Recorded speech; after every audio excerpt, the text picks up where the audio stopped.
Hey everybody, what's going on? Real Estate Blitz here with KSA Kris. First thing I want to talk about today was time blocking. I'm actually sitting here, it's Saturday, and I'm going through my entire schedule for next week. And I make it a point to sit down and try to time block everything that's going on in my life. I know some people are like, love time blocking, some people absolutely hate time blocking. All I can do is tell you why I time block and what I actually do to accomplish it. I'm a firm believer of 95% of my energy should be into production or producing an income. And then everything else is kind of secondary. I mean, I deeply believe the busier you get, you'll find ways of creating, the organization behind it and the quality of service. But if you don't have any business, you're focusing all your energy on quality of service as opposed to creating business. So I focus 95% of my energy on creating business. I've heard a bunch of gurus say different things, and good for them. I just do what works for me.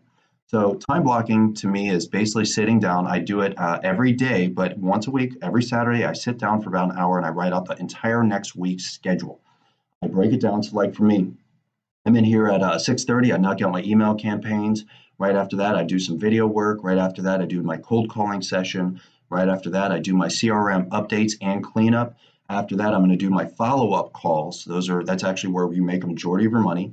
After that, I do my social media. After that, I sit down, I do my writing time, which is creating content, information, and products for clients. After that is my POA&M updates, which is my plan of action milestones that I do for clients.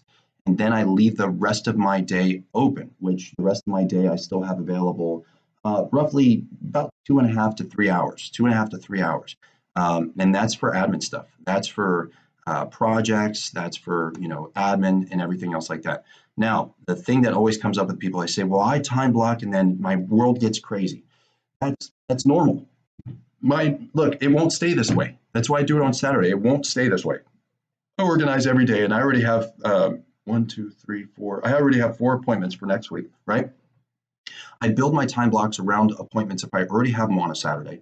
But if I don't have them, what I'm doing is I front load all of the most important stuff.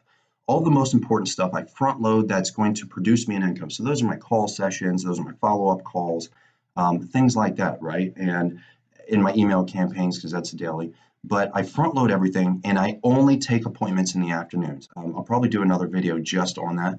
But the whole point is that the only thing that should ever get messed up is my afternoon. If I have to repurpose, reschedule, or redo things, and that's why I usually come in on Saturdays. I will push that to the weekend, or I'll push it to it, or sometimes I just don't do it. But if I have appointment, the goal is to have appointments every day. If I have an appointment every day, then that's fine. Just front load the stuff I need to get done. And what wasn't in there is my direct mail, but that's part of other sessions. Anyways, I front load everything that's going to keep my pipeline full, or at least keep producing a pipeline, because I'm doing some stuff consistently and all the time. And then on the back end, basically starting at 1 o'clock, I am available for appointments. If I don't have an appointment, I'm going through my progressions, and that's how I do it. So I'm a firm believer of time blocking. I actually might just sit here and do a whole series just on time blocking. So if you're watching this video, at least you'll get a feel of, you'll be able to see my progressions on what I do to basically stay organized and produce more business. All right, that's all I got today. Do me a favor, as usual, subscribe to the channel. I love the fact that people are subscribing to the channel. It motivates me to produce more stuff. I mean, I love it when people send me comments. Please comment, because that motivates me. But when people send me comments and then they don't subscribe to the channel, it's like, I'm doing this just to help. So subscribe to the channel. Watch it, take it in. Everything I say isn't going to be for you, but that's okay too. Take what works for you, get rid of the stuff that doesn't. That's all I got today. Subscribe to the channel on YouTube. If you see me on Facebook, hit me up on there too. All right, the Real Estate Blitz. Talk to y'all later. Bye.